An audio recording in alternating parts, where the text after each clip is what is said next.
Minister and has extensive investment in the biotech industry, with a financial interest in genetically modified crops and a close association with those within the pharmaceutical industry.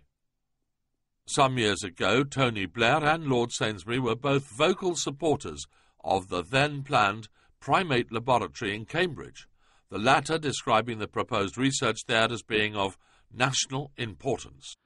Several times calls were made to the proponents of the new laboratory to supply the evidence that animal research has any relevance to human health.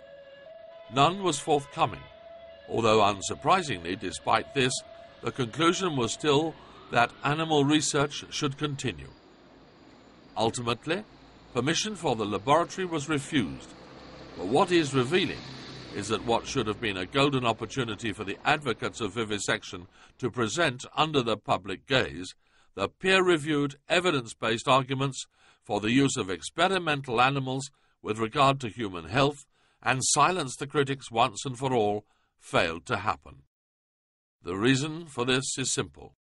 No such evidence exists.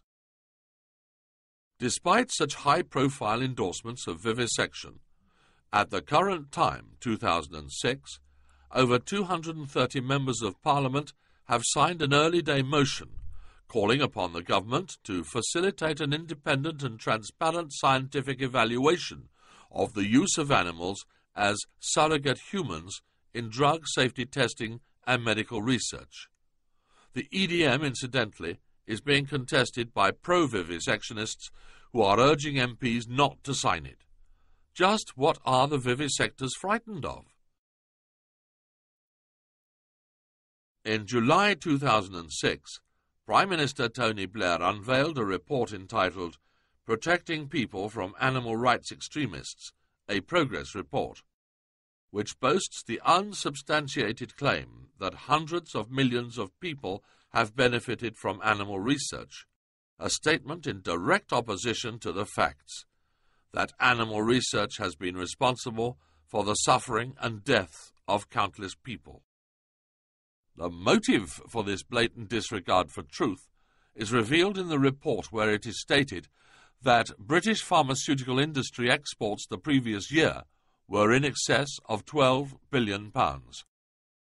The report shows the very close relationship between the present UK government and the petrochemical drugs industry, and how the government is doing everything possible to protect this industry with an agenda of trying to eventually outlaw all forms of once legal protest.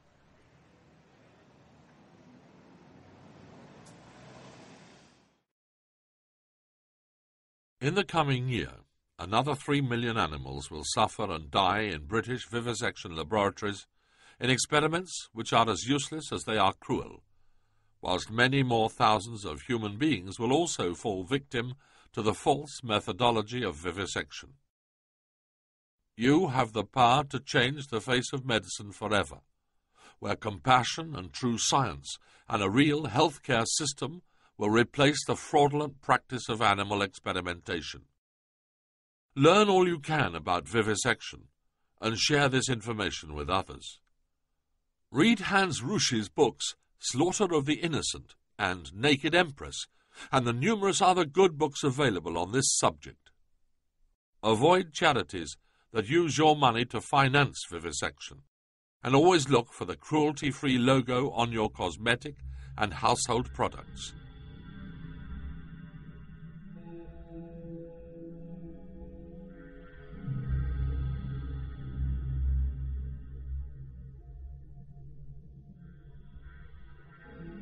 Show this film to as many people as you can. Make sure your Member of Parliament knows that you're demanding the total abolition of vivisection on scientific and medical grounds. Finally, visit the BAVA website for more information on vivisection and further ways in which you can help. Thank you for caring.